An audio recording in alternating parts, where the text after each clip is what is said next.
దేవునికి స్తోత్రములు. ఇప్పుడు మనము వీటన్నిటిలో ఇప్పుడు వస్తున్న ఈ విషయములన్నిటిలో కూడా, కష్టములన్నిటిలో కూడా ఇప్పటి వరకు మనము చెప్పుకున్న సాక్ష్యముల విషయం కావచ్చు, మన జీవితము మనకు జ్ఞాపకం ఉన్నప్పటి నుంచి కూడా కావచ్చు, అప్పటి నుండి మనము అనుభవిస్తున్న ప్రతి ఒక్క విషయము మనకు ధారాళముగా తెలుసు. మన విషయాలు మనకు, అలాగే తోటి వారి విషయాలు కూడా తెలుసు. మనం చూస్తుంటాము కాబట్టి, వింటుంటాము కాబట్టి వీటన్నిటిలో నుంచి మనకు దేవుడు విజయము అనుగ్రహిస్తున్నాడు. కనుకనే వాటన్నిటినీ మనము జయించి ఇప్పటికీ ఈ రోజుకు వచ్చి ఉన్నాము. వచ్చిన సమస్యలన్నిటి నుంచి, కష్టాలన్నిటి నుండి, బాధలన్నిటి నుండి, ఇబ్బందులన్నిటి నుండి వాటన్నిటిని జయించుకుంటూ వచ్చాము. ఆ జయించడానికి ఆయన మనకు సమస్తమును సిద్ధపరిచి ఇచ్చాడు. కనుకనే మనం ప్రాణప్రాప్తులుగా ఉన్నాం. లేనట్లయితే ఈ లోకమును విడిచి ఎంతమంది పోయి ఉన్నారు? వాళ్ళందరూ వెళ్ళిపోయారు. మనమున్నామంటే అది దేవుని చిత్తము, దేవుని దయ.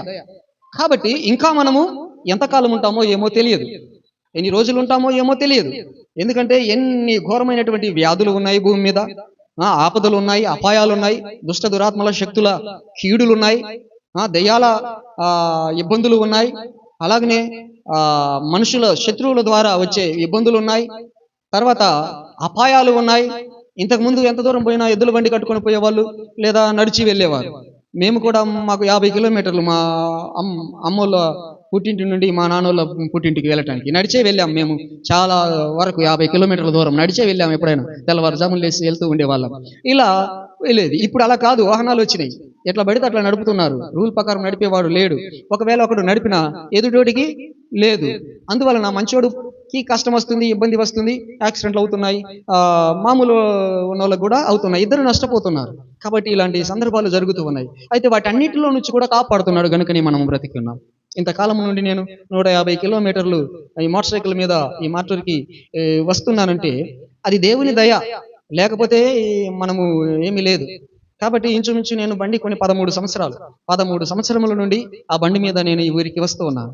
కాబట్టి ఇన్ని రోజులు కూడా దేవుడు ఆయన చల్లని రెక్కల కింద ఆశ్రమించి, ఆయన అడుగుజాడల్లో నడిపించి, దూతలను కాపుదలుంచి ఇక్కడ చేర్చుతున్నాడు. కనుకనే వచ్చి మీ మధ్యలో ఉండి ప్రభువుని ఆరాధించగలుగుతూ ఉన్నాను.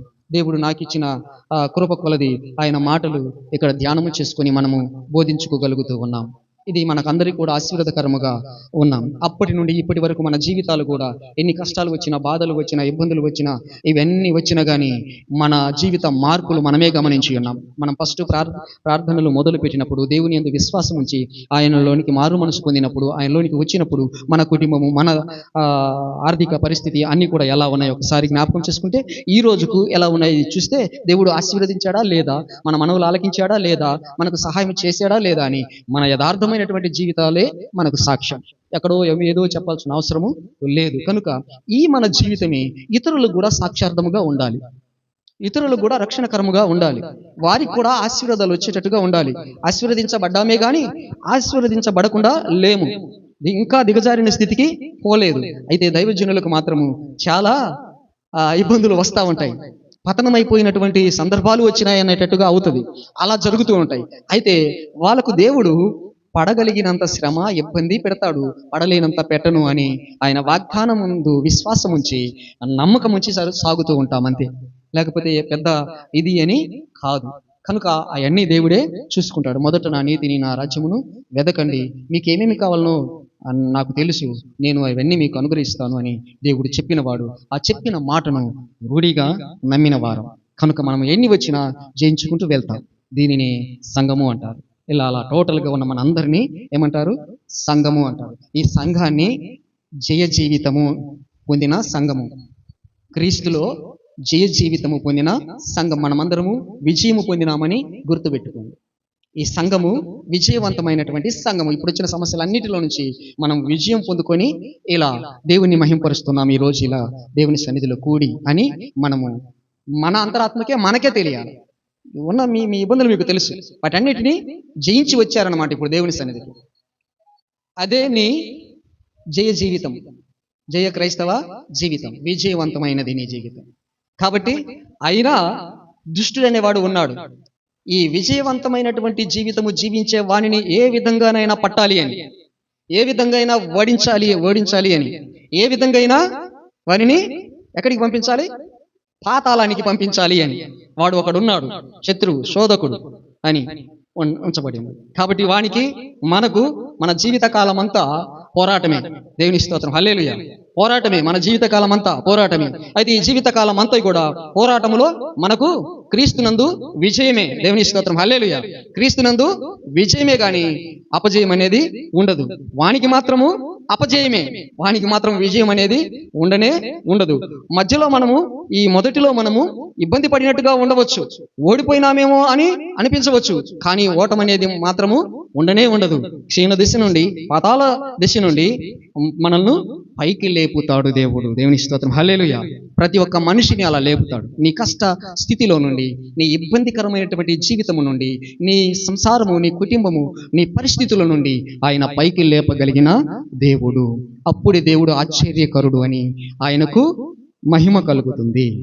అన్ని బాగా ఉండి ఇబ్బందులే లేకపోతే వాళ్ళకు మేలు చేసి గొప్ప అనేది దేవుని గొప్పతనం అనేది కనబడదు. కాబట్టి ఇట్లాంటి స్థితి నుండి మనకు విజయం ఇచ్చి పైకి తెచ్చినప్పుడే మనకు విజయము, దేవునికి మహిమ, సాతానుకు సిగ్గు, వానికి పతనం జరుగుతుంది అన్నమాట. కాబట్టి ప్రభు వారు అన్నారు ఒక మాట, బైబిల్ గ్రంథంలో మనము చదువుతాం. యేసు ప్రభు వారు అన్నారు పేతురుతో ఏమని, నీవు పేతురువి అన్నాడు. అంటే మనం ఏమై ఉన్నామో తెలియచేస్తున్నాడు దేవుడు. మనము ఏమై ఉన్నామో తెలియచేస్తూ ఉన్నాడు.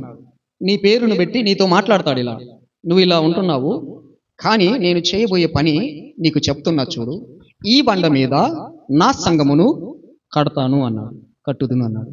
ఈ బండ మీద నా సంఘమును కట్టుదును, దాని ఎదుట పాతాళ లోక ద్వారాలు నిలువ నేరవు అన్నాడు. పాతాళ లోక ద్వారాలు నిలువ నేరవు. ఎవరి ఎదుట? సంఘము ఎదుట. ఏ సంఘము ఎదుట? సంఘాలు చాలా రకాలు ఉన్నాయి, కానీ ఏ సంఘం ఎదుట? ఈ బండ మీద కట్టిన క్రీస్తు ప్రభు వారి యొక్క సంఘము ఎదుట. క్రీస్తు కట్టిన సంఘము. ఎవరు కట్టారు? నేను కడతాను అన్నాడు. ఎవరు కడతారు? నేను కడతాను అన్నాడు. ఆ నేను అని ఆయన ఎవరు? యేసు ప్రభు వారు.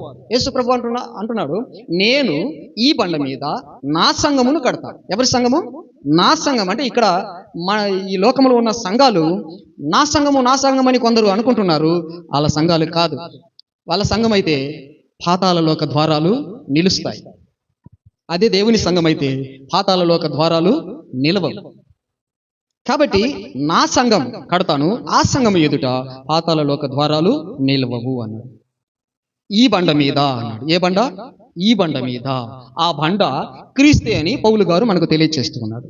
ఆ బండ క్రీస్తే. అంటే క్రీస్తు మీద ఎవరైతే కట్టబడతారో, ఏ సంఘం అయితే కట్టబడుతుందో ఆ సంఘము ఎదుట పాతాళ లోక ద్వారాలు నిలువనేరవు. సంఘము ఎదుట. ఇప్పుడు సంఘం మనం అందరం కలిసి ప్రభు సంఘం, ఆయన బండ మీద కట్టబడిన క్రీస్తు ప్రభు వారి యొక్క సంఘం. ఈ సంఘం ఎదుట ఏమున్నాయంట? పాతాళ లోక ద్వారాలు ఉన్నాయి. పాతాళ లోక ద్వారాలు ఉన్నాయి. సంఘం ఎదుట పాతాళ లోక ద్వారాలు ఉన్నాయి. ఉన్నవి ఏం చేస్తున్నది? ఈ పాతాళ లోక ద్వారాలు ఏం చేస్తున్నాయి? ఎవరిని మింగుదునా అని. ఎవరిని మింగుదునా? పాతాళానికి పోయేటట్టుగా ఉన్నవారు మృంగుదునా. సంఘంలో నుంచి పాతాళ లోకానికి పోయేటటువంటి పరిస్థితి ఉందా? ఎవరికైనా ఉందా? ప్రభు బండ మీద కట్టబడ్డావా నీవు? ప్రభు మాటలను బట్టి నీవు మారు మనసు పొంది స్థిరముగా నమ్మి నీవు కట్టబడ్డావా? నీవే ఒక సంఘం. ప్రతి ఒక్క మనిషి సంఘమే. సంఘం అంటే మనుషులు. కాబట్టి నువ్వు కట్టబడ్డావా? అయితే నీ ఎదుట పాతాళ లోక ద్వారము నిలవదు. అంటే నిన్ను మృంగటానికి దానికి అవకాశము లేదు, నిలవదు, వెళ్ళిపోతుంది, పారిపోతుంది. కాబట్టి మనము ఎలా ఉంటే దేవుని మాటలు, ఆయన వాక్యమును ఆయన చెప్పినట్లుగా మనము ఆయన మీద బలమైన పునాదిగా కట్టబడి ఉన్నప్పుడు, వాన కురిసిన, వరదలు వచ్చిన, గాలి విసిరి ఇంటి మీద కొట్టినది పడకుండా నిలవగలిగేది. ఆ మాటల ప్రకారంగా కాకుండా ఈ లోకాన్ని మరలా ఈ లోకంలో ఒకడున్నాడు, ఈ లోకాన్ని పాడు చేసిన వాడు ఒకడున్నాడు. కాబట్టి వానిది ప్రభువుది రెండు కలిపినామనుకో ఇక నిలవదు. ఆ పునాది బండ మీద కాకుండా ఇసుక మీద వేసిన పునాదిగా మారిపోతుంది. ఇసుక ఏం చేస్తుందంటే వరదలు వచ్చినప్పుడు ఆ ఇసుకంతా కోసుకుపోయి ఆ కట్టడము పడిపోతుంది అన్నమాట.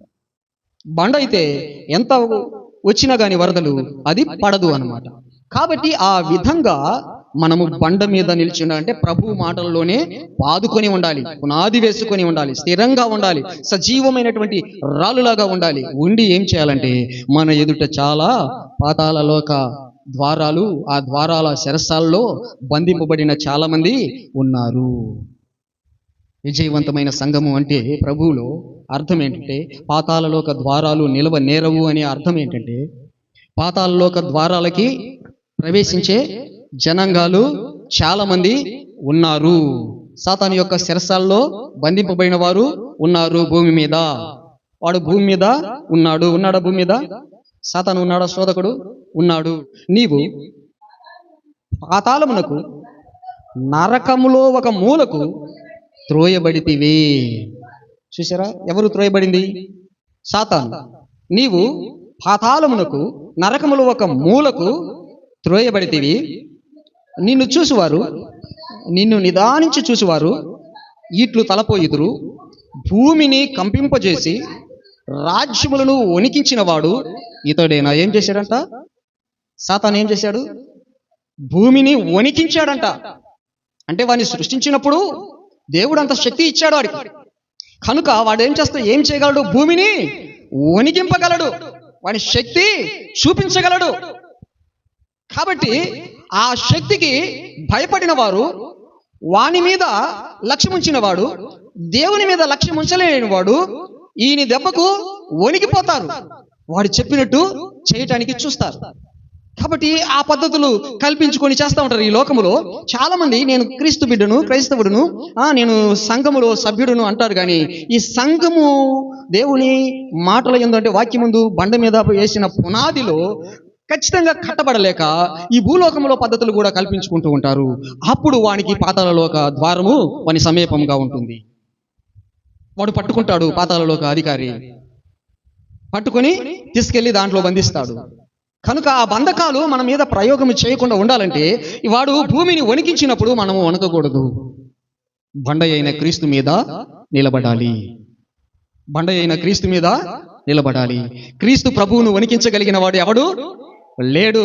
ఏ సాతాను లేడు, ఏ దూతలు లేవు, కెరూబులు లేవు, రాజులు లేరు, మంత్రులు లేరు, అధికారులు లేరు, ఇంకా పైన ఇంకెవరైనా దేవుడు ఉండి ఈయనను వణికించగలడు అనే దేవుళ్ళు లేరు, దేవదూతలు లేరు. కనుక అందుకని ఈ బండ మీద అంటే నా మీద నా సంఘాన్ని కడతాను, క్రీస్తు అనే బండ మీద నా సంఘాన్ని కడతాను, పాతాళలోక ద్వారములు దాని ఎదుట నిలవ నేరవు, ఎవడు వణికించలేడు అని చెప్పబడుతున్నాను. కాబట్టి భూలోకమును వణికించిన వాడు ఇతడేనా? లోకమును అడవిగా చేసి దాని పట్టణములను పాడు చేసిన వాడు ఇతడేనా? ఏం చేసేవాడు వీడు? లోకమును పాడు చేసి, పట్టణములను పాడు చేసి, లోకమును ఎట్ట చేశాడంటే అడవిగా చేసి, లోకాన్ని ఏం చేశాడు? అడవి అయిపోయి పట్టణాలను పాడు చేశాడంట. ఇది వీడి పని. అలాగునే దేవుని పోలికగా పుట్టిన మనల్ని కూడా పాడు చేయటానికి వాడు దగ్గరలోనే ఉన్నాడు, మన ఎదుటనే ఉన్నాడు. ఉండి ఉండి ఉండి వాడు చేతగాక వాడు కూలిపోవాలి, పారిపోవాలి. వాని ద్వారంలో గుండా మనం పోవటానికి, వాని చెరలోనికి మనం వెళ్ళటానికి వీలు పడకూడదు. ఇతడేనా అన్నాడు. తర్వాత 25వ వచనము చదవము. ఇంకొక మాట చదువు అక్కడే. ఇప్పుడు చదివింది 17వ వచనం చదువు. తాను చెరపట్టిన వారిని తమ నివాస స్థలమునకు పోనీయని వాడు ఇతడేనా? ఏం చేశాడంట? ఏం చేశాడు? ఇప్పుడు భూమిని వణికిస్తున్నాడు, తర్వాత లోకమును అడవిగా చేస్తున్నాడు, తర్వాత పట్టణాలన్నిటినీ పాడు చేస్తున్నాడు. పాడు చేస్తూ అక్కడ ఆ లోక నివాసులను చెరపట్టాడు. ఈ లోక నివాసులను చెరపట్టిన వాడు ఇతడేనా? చదవాల. జనముల రాజులందరూ ఘనత వహించిన వారై తమ తమ నగరుల యందు నిద్రించుచున్నారు. నీవు సమాధి పొందక. చాలా చూడు ఇక్కడ ఏం చేశాడు? జనములను ఏం చేశాడు? చెరపట్టాడు. రాజులందరూ కూడా ఆయన దెబ్బకు తట్టుకోలేక నిద్రపోతున్నారు. వాని మీద యుద్ధము చేయలేకపోతున్నాడు. ఈడు యుద్ధము చేసి లోకాన్ని పాడు చేసి అడవిగా చేసి పట్టణాలను పాడు చేసి ఆ పట్టణంలో నివసించే జనాలను చెరపట్టి మరల వాళ్ళ నివాస స్థలానికి పోనీయకుండా చేసేసాడు, బంధించి ఉన్నాడు. ఇప్పుడు ఏం చేసి ఉన్నాడు? బంధకాల్లో ఉన్నారు జనాలందరూ. ఆ బంధకాలను ఈ విజయవంతమైన సంఘం అంటే ఈ సంఘం ఎదుట పాతాళలోక ద్వారములు నిలవవు అంటే ఈ సాతాను చెరపట్టి వాళ్ళ నివాస స్థలానికి పోనీయని వాని ఆ చెరలో ఉన్న బంధింపబడిన వారిని విడుదల చేయాలి. సంఘం ఏం చేయాలి? అందుకే ప్రభు వచ్చాడు భూలోకానికి. వచ్చి వాని చెరలో ఉన్న వారందరినీ వాని చెరసాల బద్దలు చేసి విడుదల చేసి వారికి విడుదల, చెరలో ఉన్న వారికి విడుదల. ఏమన్నాడు? చెరలో ఉన్న వారికి విడుదల. లూకా సువార్తలో మనకి ఈ మాట మనము చదువుతాం. 4:18 వచ్చిన ప్రభు ఆత్మ నా మీద ఉన్నది, బీదలకు సువార్త ప్రకటింపబడుటకై ఆయన నన్ను అభిషేకించి ఉన్నాడు. ప్రభు ఆత్మ నా మీద ఉన్నది, బీదలకు సువార్త ప్రకటించుటకై ఆయన నన్ను అభిషేకించెను, చెరలోనున్న వారికి విడుదలను, గుడ్డి వారికి చూపును కలుగునని ప్రకటించుటకును, నలిగిన వారిని విడిపించుటకును, ప్రభువు హితవచనము ప్రకటించుటకును ఆయన నన్ను పంపి ఉన్నాడు అని వ్రాయబడిన చోటు చెప్పాడు. వచ్చి చెరలో ఉన్న వారిని విడిపించుటకు, నలిగిన వారిని విడిపించటానికి. ఏ చెర? ఈ సాతాను యొక్క చెరలో ఉన్నవారిని, వాడిని పట్టి ఈ లోక నివాసులందరినీ చెరలో ఉంచి ఉన్నాడు. ఆ చెరలో ఉన్న వారిని విడుదల చేయడానికి ఆయన ఆత్మ ఈయన మీద ఉండి అభిషేకించబడి పంపబడ్డాడు భూమి మీదకి. వచ్చి శిష్యులతో అంటున్నాడు, ఈ బండ మీద నా సంఘమును కడతాను. ఎక్కడి నుంచి తీసుకొచ్చి? ఈ చెరలో ఉన్న వారందరినీ విడుదల చేసుకుని వచ్చి ఈ బండ మీద ఒక సంఘముగా నేను ఏర్పాటు చేస్తాను అన్నాను. ఇప్పుడు యెషయా గ్రంథంలోని 14వ అధ్యాయంలో 25వ వచనం నుండి ఎలా తీసుకొస్తాడు? బంధకాల్లో ఉన్నారు కదా ఆల్రెడీ, మరి ఆ బంధకాలను బద్దలు చేస్తాడు. 25వ వచనం నుంచి, నా దేశములో అష్షూరును సంహరించదను. సాతానుకి సాదృశ్యం. వాడు చెరపట్టిన జనాలు తీసుకెళ్లి వాళ్ళ నివాస స్థలానికి పోనివ్వకుండా బంధించి ఉంచిన ఆ బంధకములలో ఉన్న ఈ జనములను విడుదల చేయటానికి ప్రభువారు వచ్చేసాడు. ఆయన ఆత్మతో అభిషేకించబడినాడు, వారికి విడుదల చేయటానికి వచ్చి ఉన్నాడు. కాబట్టి ఆ దేశమును ఏం చేస్తా అంటున్నాడు? అష్షూరును సంహరిస్తా. ఏమంటున్నాడు? సంహరించేస్తా అష్షూరును. తర్వాత నా పర్వతముల మీద వాని నలగద్రొక్కెదను. వాని కాడి చూసారా ఏం చేస్తాడు? ఆది కాండములోనే చెప్పినట్లుగా వాని శిరస్సు చితక తొక్కుతాడు, శిరస్సు నలగగొడతాడు. నీ సంతానం, ఆ సంతానమే క్రీస్తు. ఆయనే వచ్చాడు ఈ చెరలో బంధింపబడిన వారందరినీ విడుదల చేసుకొని వాణ్ణి ఆయన పర్వతం మీద నలగ త్రొక్కేస్తాడు. ఏ పర్వతం మీద? కలువరి పర్వతం మీద. కలువరి పర్వతం మీద ఆయన శిలువ మరణం, ఆయన మరణ పునరుత్థానం వలన వానికి శిరస్సు నలగ కొట్టబడింది. వాడు ఆ పర్వతం మీద నలుగు కొట్టబడ్డాడు. వాని చెరలో ఉన్న వారందరికీ విడుదల కలిగించాడు. ఆ విడుదల కలిగించుకొని వచ్చి ఆయన సంఘమును కట్టాడు బండ మీద. అంటే ఆయన వేసిన పునాది మీద వీళ్ళు కట్టబడ్డారు. అలా చదవమని. వాని కాడి నా జనుల మీద నుండి తొలగిపోవును, వాని భారము వారి భుజము మీద నుండి తొలగింపబడును. సర్వలోకమును గూర్చి నేను చేసిన ఆలోచన ఇదే. జనములందరి మీద చాపబడిన బాహువు ఇదే. సైన్యములకు అధిపతి యెహోవా దానిని నియమించి ఉన్నాడు. రద్దుపరచగలవాడెవడు? బాహువు చాచినవాడు ఆయనే. దాని త్రిప్పగలవాడెవడు? రాజైన అహాజు. చాలు, ఎవడు లేడు ఇక త్రిప్పగలిగిన వాడు. రద్దుపరచగలిగిన వాడు ఎవడు లేడు. వాని బలమును వానిని పర్వతం మీద చితక దొక్కాడు. వాని బంధకములో ఉన్న వారందరినీ కూడా ఇప్పుడు విడుదల చేశాడు. ఈ బండ మీద ఈ సంఘమును కట్టాడు, నిలబెట్టాడు. కనుక వీడి ద్వారాలు ఈ సంఘము ఎదుట నిలవు. వాని బంధకాలు ఈ సంఘము ఎదుట ఉండ. వాడి బంధకాలను బద్దలు చేసే పని ఇప్పుడు సంఘముది. ఇప్పుడు మనం సంఘముగా ఉన్నాం. ఇన్ని కష్టాలు ఉన్నా, బాధలు వచ్చినా వీటన్నిటిలో విజయం ఇచ్చి ఈ సంఘములో నిలబెట్టాడు, కట్టాడు. ఈ సంఘములో ఉన్న వారందరూ కూడా ఇంకా ఏం చేయాలంటే వాని బంధకాల్లో ఉన్న వారిని, వాని చెరలో ఉన్న వారిని విడుదల చేయటానికి ఆయనకు బదులు మనల్ని పెట్టాడు, సంఘమును పెట్టాడు. ఈ సంఘము చేయవలసిన పని ఏంటంటే వాళ్ళ దగ్గరికి వెళ్ళి ఆ చెరసాల బద్దలు చేసేది మన పని. ఈ సంఘము పని చెరసాల బద్దలు చేసి దాని ద్వారాలను నిలవకుండా పడగొట్టి తుత్తునియాలుగా చేసేది సంఘం పని. అలా చేసి వారిని విడుదల చేసుకొని సంఘములో చేర్చే పని సంఘముది. ఈ సువార్త అనే ఈ సువార్తను ప్రభువారి ఈ మహాకృపను ప్రకటించి బంధింపబడిన వారందరినీ కూడా విడుదల చేయాలి. అందుకని ఒక భక్తుడు ఇలా అంటున్నాడు మనలందరినీ గూర్చి, ప్రతి ఒక్క మనిషిని గూర్చి. ఇది సర్వలోకమును గూర్చినటువంటి దేవుని నిర్ణయం, సర్వ ప్రజలందరినీ గూర్చిన దేవుని నిర్ణయం. అందుకనే వాడి బంధకాల్లో ఇంకా ఉన్నారు నిలిచి. ఆ బంధకాలను విడిపించగలిగినటువంటి శక్తి సామర్థ్యాలు దేవుడు సంఘానికి ఇచ్చాడు. ఆ సంఘముతో అంటున్నాడు ఏమనంటే, అపవాది బలమంతటి మీద నీకు అధికారం ఇచ్చాను, మీ పాదముల క్రింద వారిని చితక ద్రొక్కండి అని చెప్పాడు. ఇప్పుడు త్రొక్కే పని ఆయన త్రొక్కాడు, ఆ పని మనకిచ్చాడు. మనం ఏం చేయాలి? వానిని చితక దొక్కాలి, వాని బలమంతటిని చితక దొక్కాలి. అలా చేయకుండా వాణి ఫాలో అయినామనుకో ఏమవుతుందంటే వాడు పట్టుకొని వెళ్తా ఉంటాడు. ఇంకా సంఘములో ఉన్న వాళ్ళని కూడా తీసుకెళ్తాడు. ఎందుకంటే వీడు సరిగ్గా ఈ బండ మీద నిలబడలేదు కనుక ఈయన్ని కూడా తీసుకొని పోయేటువంటి అవకాశం ఉంటుంది. కాబట్టి ఇలాంటి బంధించబడిన ఆ జనాంగాన్ని ప్రభువు విడుదల కలుగచేశాడు. ఈ సంఘమును స్థాపించాడు. ఈ సంఘము ఎదుట ఈ పాతాళ లోక ద్వారాలు నిలవలేకుండా ఆ పాతాళ లోక ద్వారాలను ఈ సంఘము కూలగొట్టి వాడిని చెరసాల బద్దలు చేయాలి.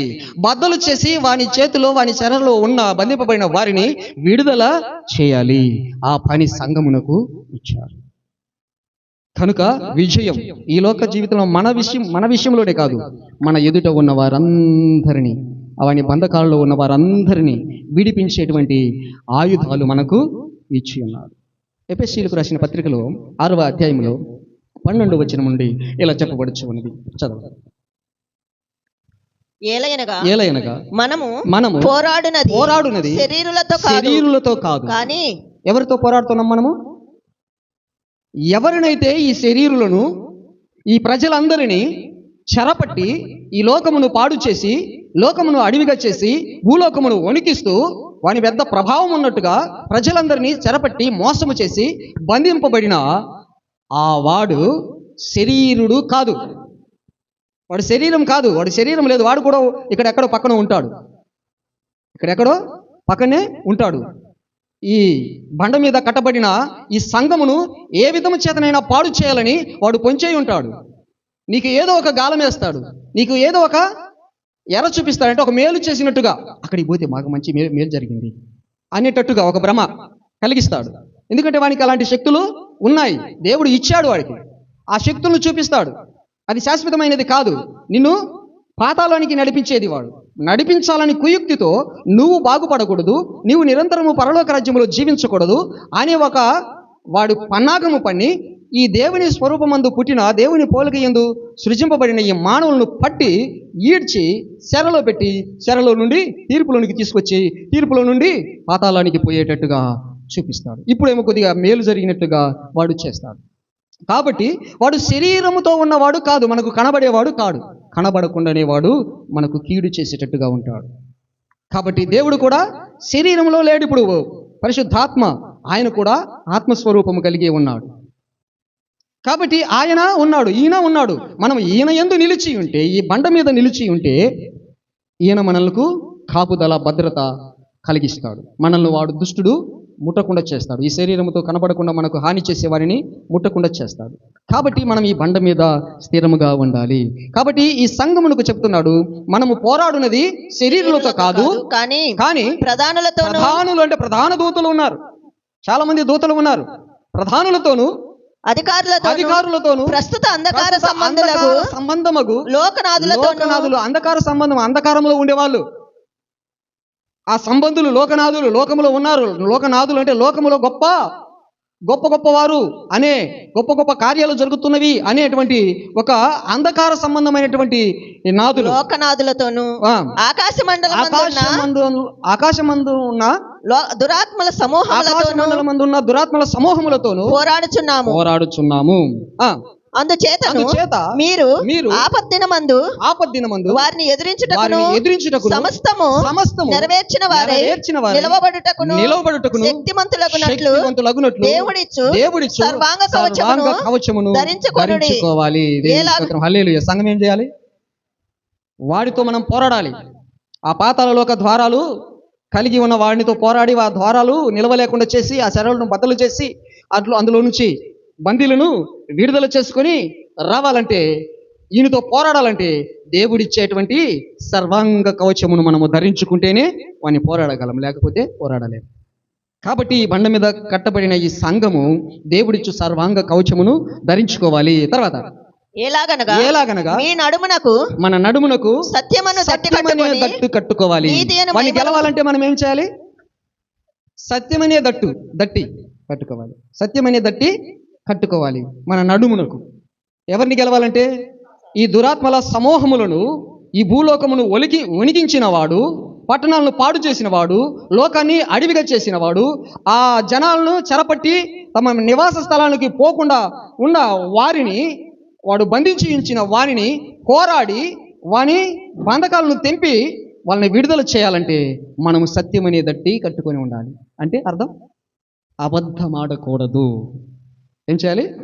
మనము ప్రభువుని నమ్ముకొని సంఘములో ఉన్నామని చెప్పేసి నువ్వు అబద్ధాలు ఆడుతున్నావు అనుకో, నిన్ను వాడు ఊరికిని ఓడించి నిన్ను కూడా పట్టుకుని పోయి దాంట్లో ఆ శరలో బంధించేస్తాడు. కాబట్టి అబద్ధాలు ఆడకూడదు. సత్యం ఉన్నది ఉన్నట్టుగానే మాట్లాడాలి.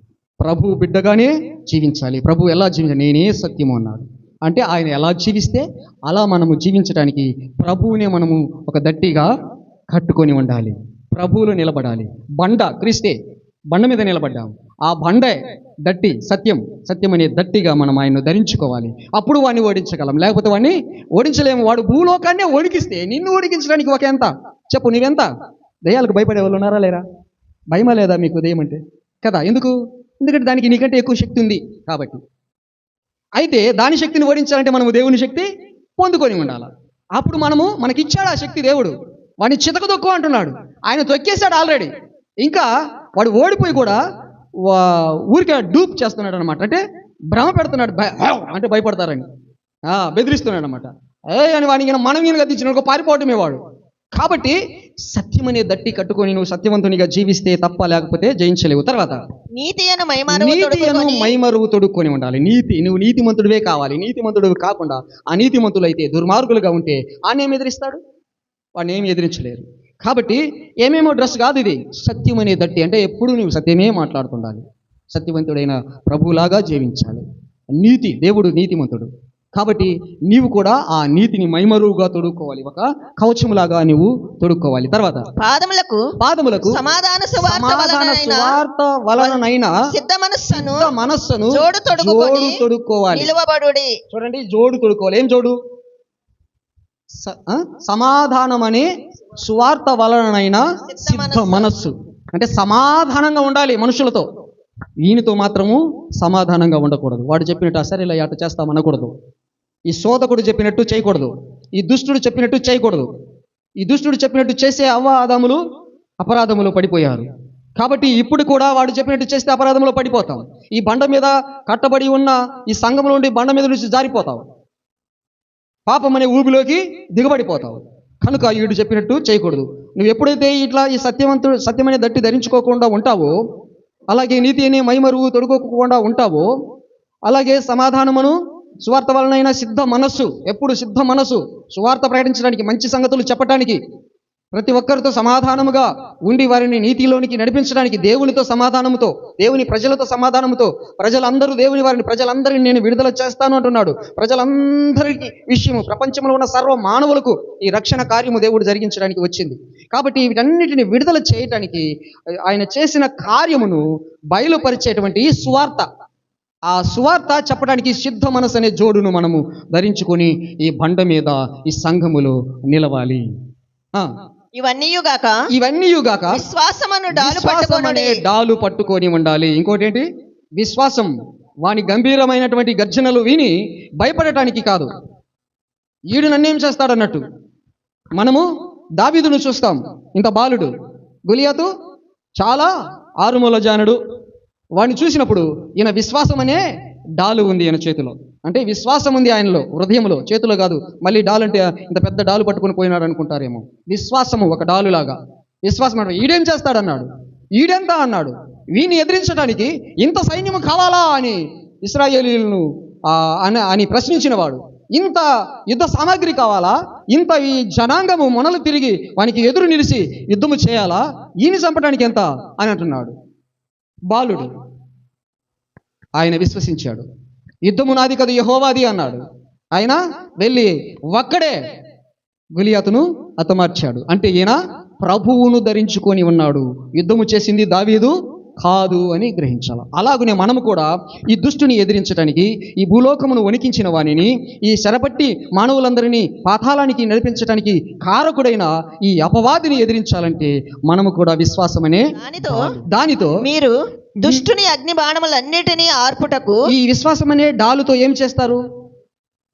ఈ విశ్వాసం అనే డాలుతో ఏం చేస్తారు? డాలుతో చెప్పండి. విశ్వాసం అనే డాలుతో ఏం చేస్తారు? దుష్టుని అగ్ని బాణములన్నిటినీ ఆర్పుతాం. దేవుని స్తోత్రం, హల్లెలూయా.